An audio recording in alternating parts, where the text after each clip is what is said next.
200万朵花背后藏着一个没人细说的诚意。今天不聊八卦，咱们从一条新闻说起。诚意，广西洪灾，低调捐了100万。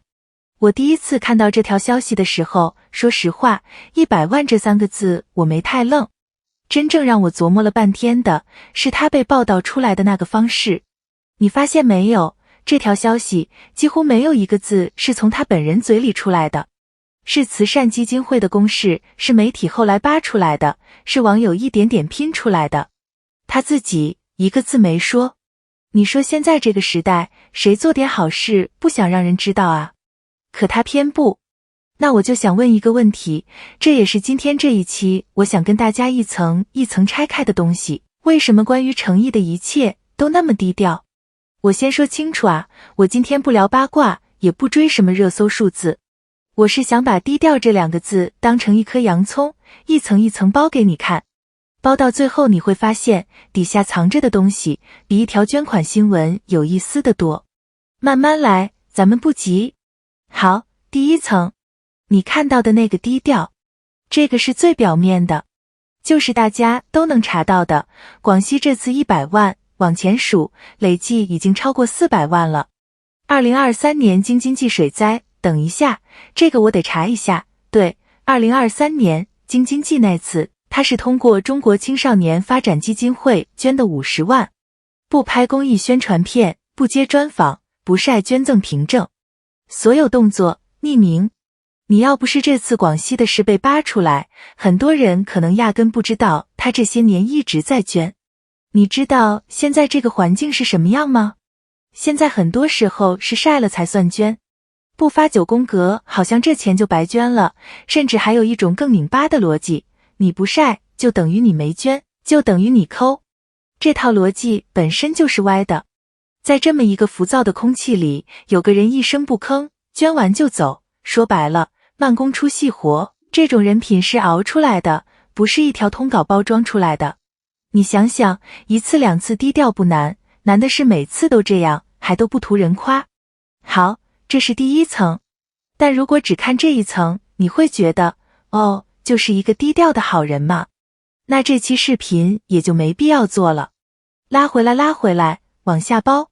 第2层，媒体基本没跟你细说的那件事，就是最近他粉丝那个送花。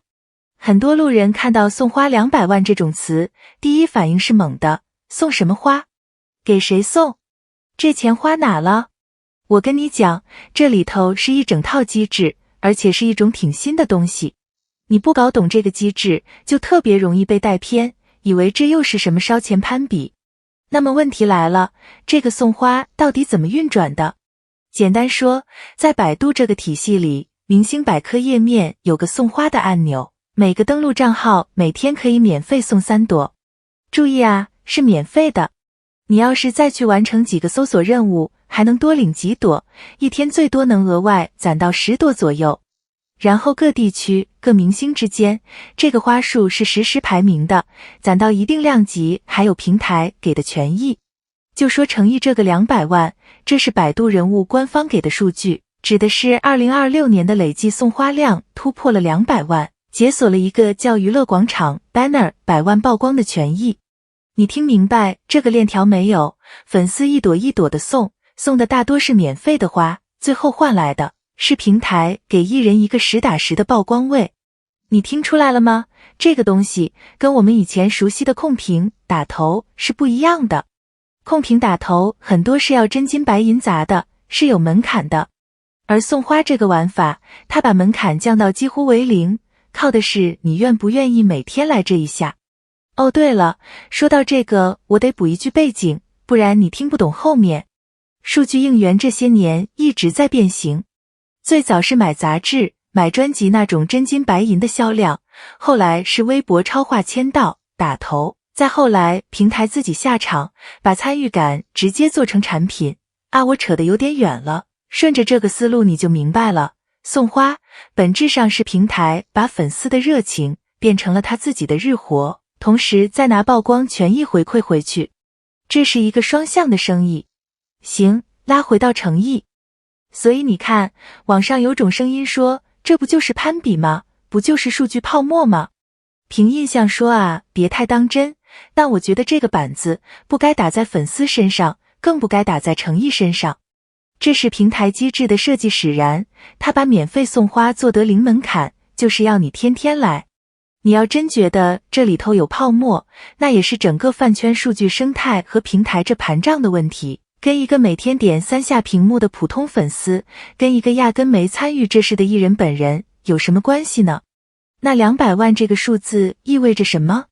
往深了说，它其实是一个可以量化的东西，一个能让这么多人愿意每天点进来，一朵一朵送出200万的艺人，说明他的活粉是真的多，粘性是真的强。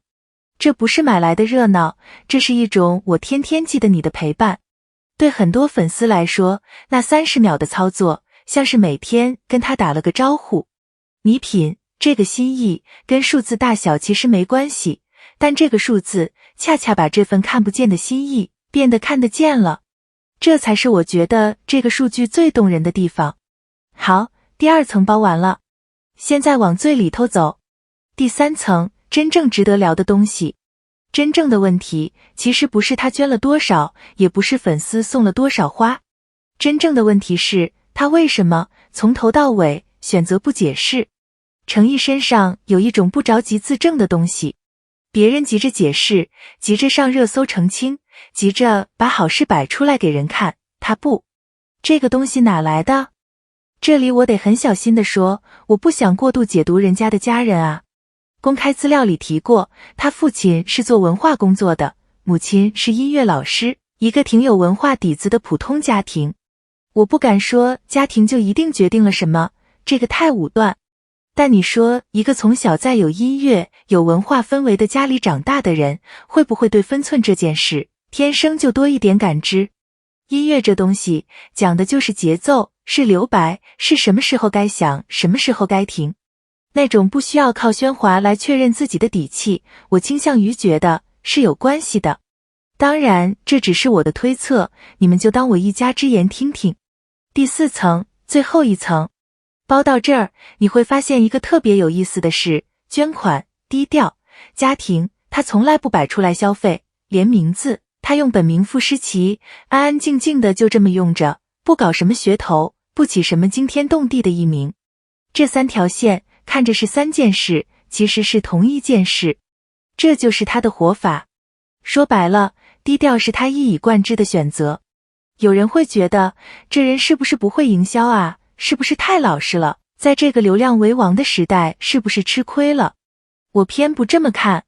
你从围棋的角度看这一盘，他走的是大棋，是长远布局，不靠一时的声量，靠时间一点点把口碑攒厚。这种路走得慢，但走得稳，也走得远。声量这东西来得快，去得也快，可口碑不一样，口碑是能穿越周期的。懂行的都知道，这种一以贯之比什么都难。今天低调一次不难，难的是10年如一日，捐款这样，带家人这样，连署自己名字都这样。这不是刻意做出来的样子，也不是团队设计的策略，这就是一个人本来的样子。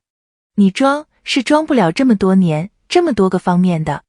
所以回到最开始那个问题，为什么他的一切都那么低调？我现在的答案是，因为对他来说，被看见从来不是目的，做了就够了，捐了，帮到人了就够了。至于有没有人知道，有没有上热搜，有没有人夸，那些他好像真的不太在乎。他没说过什么豪言壮语，但有句老话我一直记得，真正的东西都是安静的。金子不用喊自己是金子。